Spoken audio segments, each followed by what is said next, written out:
Missions Pulse. Know God's heart, join His mission. We Ethiopians believe God gave us 4 encounters Okay. to the faith of Christianity.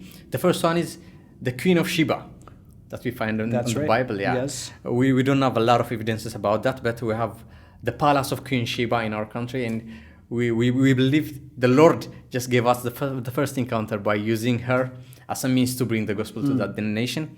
But the second one is the Ethiopian eunuch. Yes. Yeah. We don't have any evidence about that. Where did that guy ever end up, right? Yes. But the most firm evidence is in 325 AD. Okay. There is a pope that came from Egypt, and he was a young man.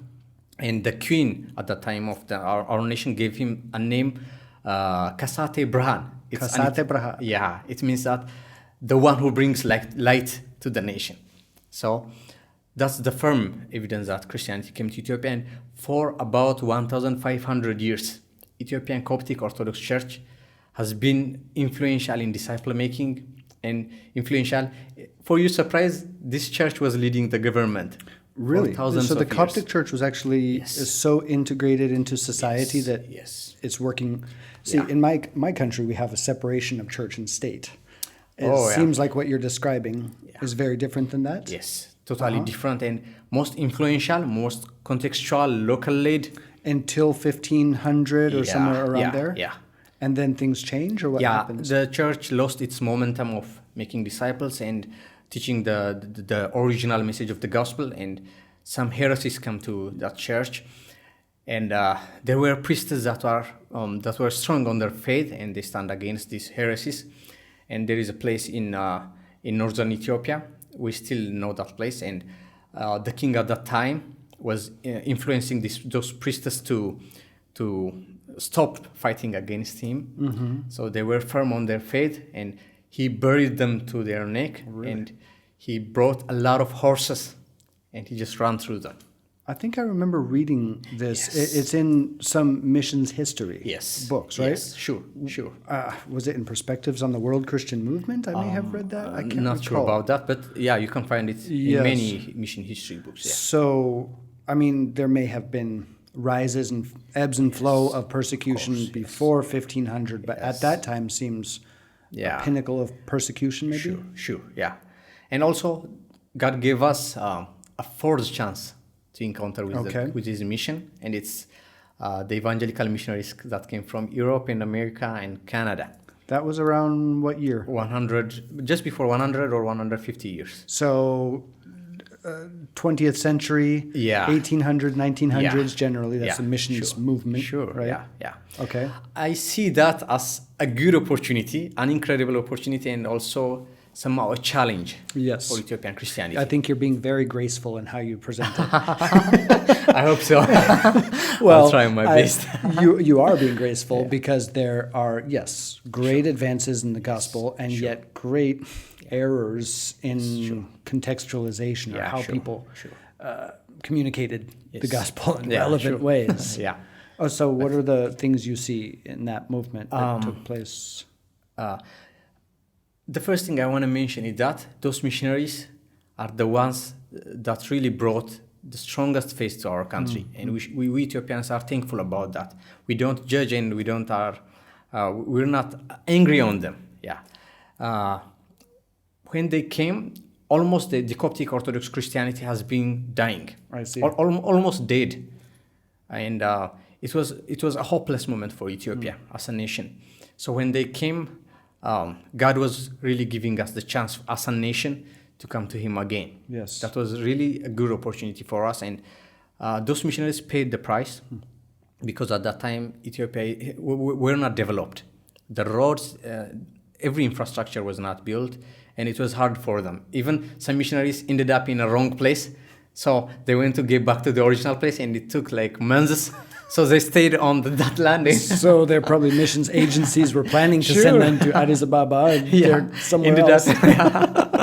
Well, that was probably a divine moment in time. Yes. So they were traveling by horses and staying in the jungle. And when you describe this, these are, I see you're being graceful and saying that the missionaries of the past paved the way in many ways. Sure. And it is true, the sacrifice that people from, regardless of what nation, I mean, packing their bags in coffins. Or that was for China anyway. And so there's positive aspects. What else did you want to share? Because I know there's more on your heart. Of course, one of the challenges the Ethiopian Christianity faced because of Western missionaries is that it was not easy for them to just come and work on the context of Ethiopian Coptic Church. Okay, like what did that look like? What do you mean? Some of the missionaries came and the Coptic Church was working with the government. I see.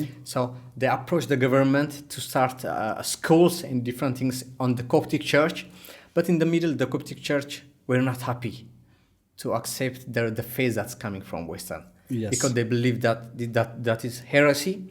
And Egypt has been trying to conquer Ethiopia for many thousands of years by sending popes to the Ethiopian Coptic Church. I see. So the church considered these Western missionaries coming for colonialism.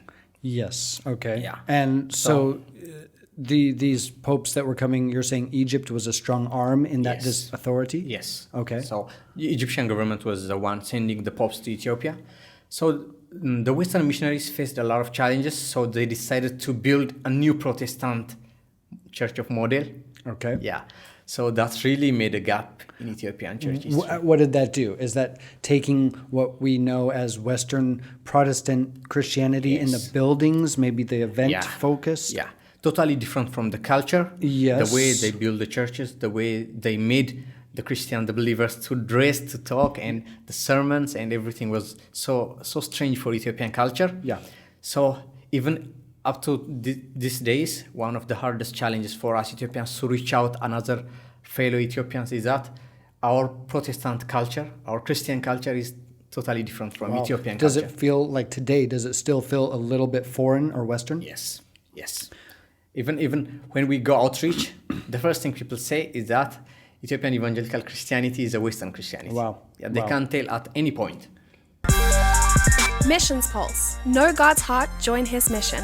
This podcast is powered by Unreached Global. Subscribe, watch, and listen on YouTube today.